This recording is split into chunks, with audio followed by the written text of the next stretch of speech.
Bonjour, en modes et temps, leçon 6, version courte. Alors, petit tableau d'ensemble, on distingue les modes personnels et les modes impersonnels. Mode personnel, indicatif, c'est le mode de la certitude, du fait certain, ancré dans le réel. Conditionnel, c'est un fait soumis à condition, si plus imparfait, plus conditionnel. C'est également une manière d'exprimer une politesse, une atténuation, et le conditionnel peut aussi avoir la valeur de futur du passé au discours indirect. Exemple, il a dit qu'elle viendrait. Alors, subjonctif, ce sont des faits non réalisés, mais souhaités, supposés, espérés, redoutés, avec un que devant. Exemple, qu'il fasse cela, c'est du subjonctif. Pour le détail, voir la leçon numéro 7. Donc, il n'y a pas d'ancrage dans le réel ici. Impératif, c'est le mode pour exprimer l'ordre, la défense ou le conseil. Il est super bizarre, il n'a que 3 personnes, il n'a pas de pronom personnel sujet. Les 3 personnes, c'est le tu, nous, vous. Et par opposition au mode personnel, qui varie selon les personnes, le mode impersonnel, infinitif, participe, chantant, participe présent, chanter, participe passé, gérondif, en plus ANT, en chantant.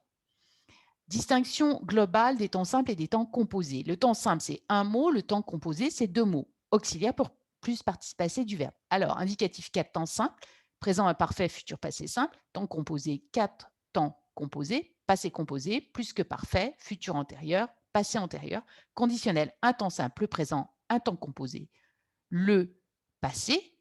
Auxiliaire au conditionnel présent, exemple, il aurait chanté, c'est du conditionnel passé. Subjonctif de temps simple, présent et imparfait. Petit rappel, l'imparfait du subjonctif se conjugue sur la base du passé simple et ça donne que j'eusse, que je suce.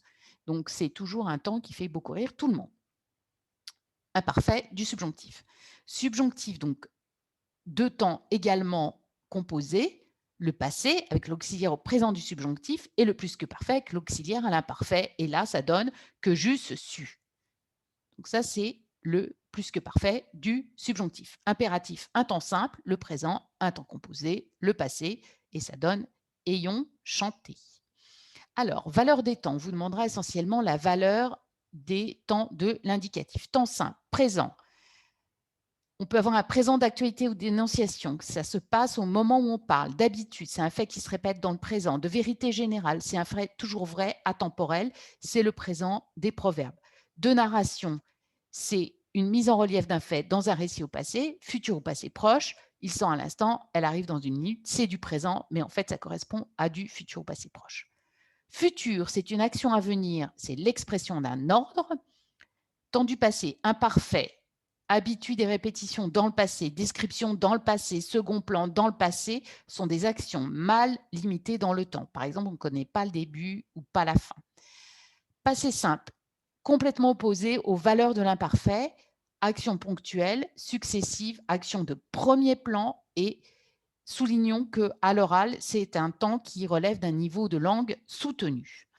Passé composé. Alors là, on passe aux valeurs des temps composés de l'indicatif. Passé composé, action marquant une antériorité par rapport au présent, c'est le temps du passé utilisé à l'oral.